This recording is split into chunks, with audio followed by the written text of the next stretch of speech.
Hello and welcome to a new episode of Backlinking, the PKM podcast. In today's podcast, if let me just start off with saying that if I sound and look a little tired, it is because I am. I haven't slept too well. I am a little tired and not in the best shape, but we are trying to get this podcast episode out. And in today's episode, talking about something I thought about uh, yesterday because I've really been into object-based note-taking lately, doing a lot of blog posts, videos, just in general, a lot of content on object-based note-taking. And I've also been testing out Tana as my note-taking app. But I started thinking about like Anytype capacities and Tana because when these three applications came out, a lot of people jumped from tools like Notion, Roam,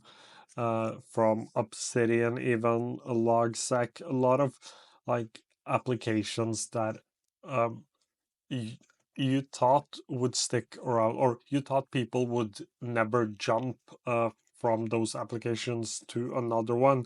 That isn't totally true. There will always be a new applications, but like uh, things like Obsidian, Notion, Logsec was and they still are really popular applications, and having new ones that actually can be as good or at least compete with those, that is a rare thing to see. But we saw like three applications that came out around the same time. I At least when there was a lot of hype around them, I think it was only a few months between. So capacities first, then we had Tana, then Anytype. I actually used Anytype, and that was the application I used during that time. So this was back in like late 2023, early 2024, I think it was. I may have missed the y- year. It might have been late 2022 to early 2023. It all depends on when the last football World Cup was. That was 2022. So I think it was 2022 to 2023. I'm honestly not totally sure. I have 23, 24 in my notes, but that might be wrong. Anyways, that is not what we are going to discuss. These three applications came out either 24, 23, 22. Not really sure. But that doesn't matter. They came out, they gained a lot of hype, and they are still really popular choices. And when we say gained a lot of hype, that doesn't mean that these are mainstream tools. Like early access applications like Tana and Anytype was at some point when they started gaining a lot of hype, will never be mainstream tools. Like Tana a year ago could never become mainstream. Anytype at this point can't even become mainstream, and I'm honestly not sure if object-based note-taking will ever be mainstream, but that is a discussion for another podcast episode. But apart from those applications, we haven't seen many others. Like the year before, we had Reflect, which gained a lot of popularity and a lot of people love Reflect. So we had that as our hyped new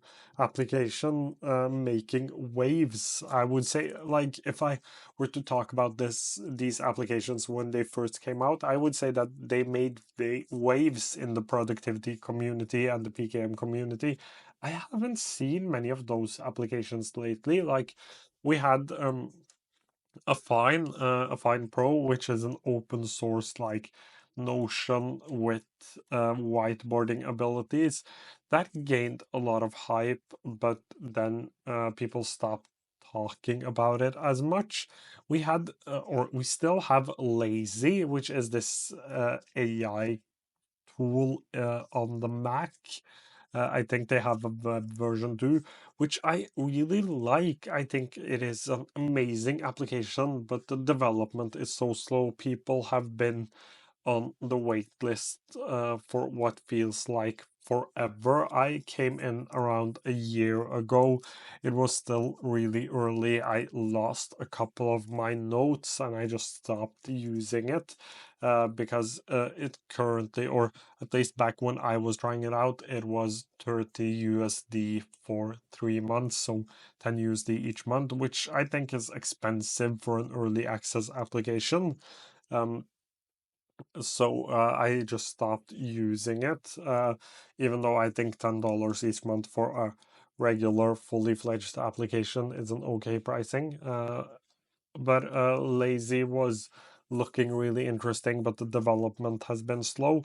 I think Sublime still looks really interesting. It is yet to be determined whether or not that can be the next like big hyped thing in the PKM space, but I think it looks more interesting for those who aren't that much in the PKM space. Like, if I would describe it, Sublime isn't for people who want a second brain. Sublime is more for people who want a commonplace book, and I think there is a difference between those two things. I think Sublime is for people who want uh, a digital uh, a digital commonplace book and not necessarily a second brain. Then we have had a few updates, like we had the new mem experience, which isn't finished up yet. Well, we have Pro Notes, which is gaining a lot of popularity, and there are others as well that are built on top of Apple Notes, but I don't actually count them because it is Apple Notes. You have Cortex, which is looking interesting. I have seen some people uh, like talk about this application. I've seen some videos, but it feels a lot like Xtiles, which is something I know a lot of people use, but it feels like it is just hyped in one, or like there are a group of people that really love these two applications, that is Cortex and Xtiles, and they aren't like really popular among all in the PKM space. Like, everyone hasn't heard of Cortex and even Xtiles, even though Xtiles has been around for a long time. So Cortex tries to sell itself as the best place for writers mainly, while Xtiles is a visual, I would call it a visual Notion. Think of it as Notion just with tiles. It has databases as well. I think that one is really popular among students. So those are two um, interesting applications. Xtiles has been around for a while, but Cortex will be interesting to look at and see whether or not it will actually gain a lot of hype. Then we have Constella AI, which is another one of these visual tools or visual note-taking apps, which I think will just become more and more popular. But that is also yet to be seen. I think Constella is at a really, really early stage. It is an interesting idea. It isn't like at the when I'm talking about like really hyped application, it isn't there yet. We're not sure if it will get there. Um, and when it comes to like other applications, like Heptabase came out around the same time as these three other applications, maybe a little later, but Heptabase actually gained a lot of hype, was really popular, still is really popular, and I think it has one of the best, one of the best roadmaps out of all of the note-taking applications. So that one gained a lot of hype. Scrintl came out around the same time as Heptabase, but they changed things up with their whole rebrand and their whole studio for the mind thing. I think that's what playground for the mind, studio for the mind is capacities. But Scrintl came out with this playground for the mind, which is looking interesting, but there is still no mobile application, so still not a lot of hype around those. Um, I think we have a few like interesting applications coming. I don't think any of the like AI chat applications are looking really interesting because I think all applications at some point will end up having some sort of chat interface. But I'm talking about these like I call them AI chatbot applications. So applications where you can just dump a lot of things into them. That's links, blog posts, highlights, almost everything you want. Just dump it into the application and ask AI about it later. In many cases, these applications do not even they do not even organize for you. You have to organize them yourself, but you can chat with them, so there is no actual need for organization. I think at some point these applications will end up organizing for you, but I'm not a big believer in any of those applications. I'm not a big believer of that whole idea, and most of the applications I've tested out, they feel unfinished, is probably what I would call them. Um, but we have had I'm just looking at my notes, and Recall AI is another one. That is one I haven't done enough videos on. I did one last summer, I think. So that is probably an application I will need to take a look at again. It is, again, an interesting idea, but the application feels a little different than many of the other ones I've tested for a second brain. It feels more, in my eyes, more tailored towards students, but that might change. A lot of these applications will change, especially the ones that are in a really early stage. And I have tested a few applications that is at such an early stage that it is hard to say what they will become, if they will gain any hype, or if they will exist in 6 months. I've seen a few of them as well, and I've done videos on them. But I think one of the reasons we aren't getting any huge new applications is because a lot of these innovations are coming around AI, and a lot of people are at least a few of the note-taking apps that came out last year are all trying to do the same thing. They are all like meeting transcribers, which also functions as note-taking apps. I have tested out a few of them as well. I think it is great, but I think a lot of your regular note-taking apps will have at least some of the features, maybe not all of them. Another application that I think deserves a lot of praise, and I don't think it actually gained the hype it deserved. But that application is Voice Notes AI. I think they've done an amazing job with that one. And I'm not only saying that because I bought in early and I bought the lifetime plan, but I am so happy with the lifetime plan. I'm not using it as much. At least not for the last few weeks when I've been using Tana, but I really like the idea of voice.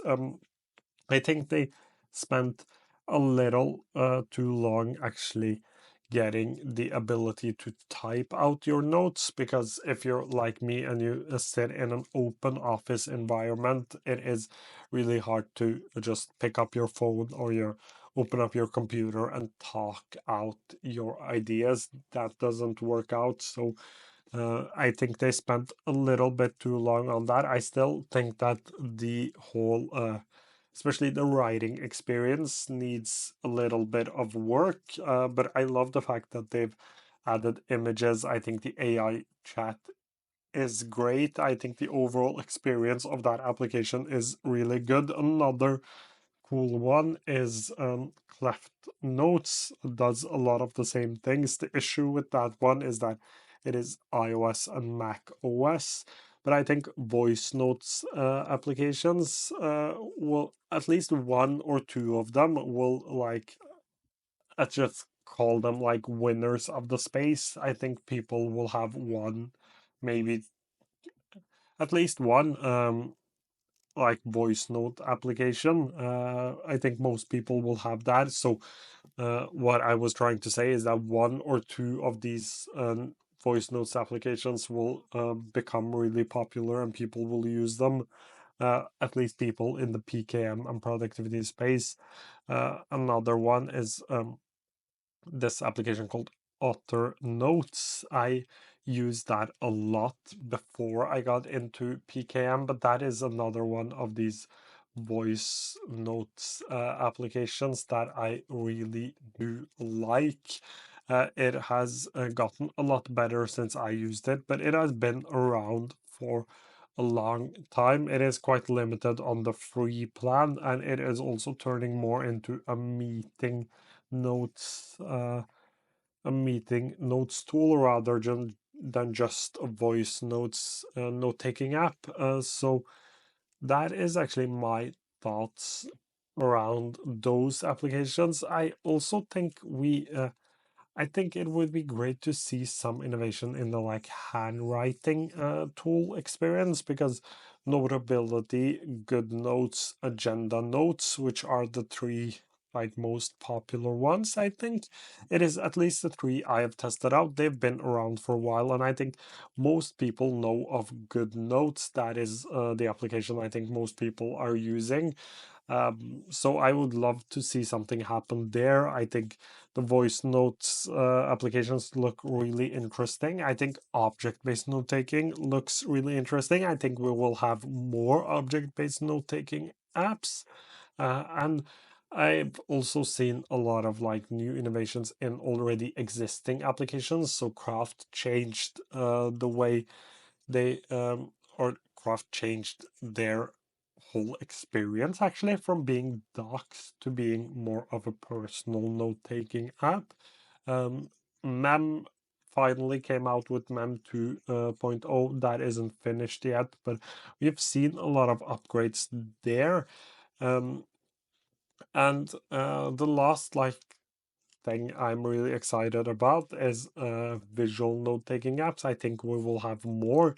Like we have things like Constella, Noti, it's another one. There are applications that are up and coming, and we will just have to wait and see if any of them can compete with something like Heptabase, which it feels like no application can at this point.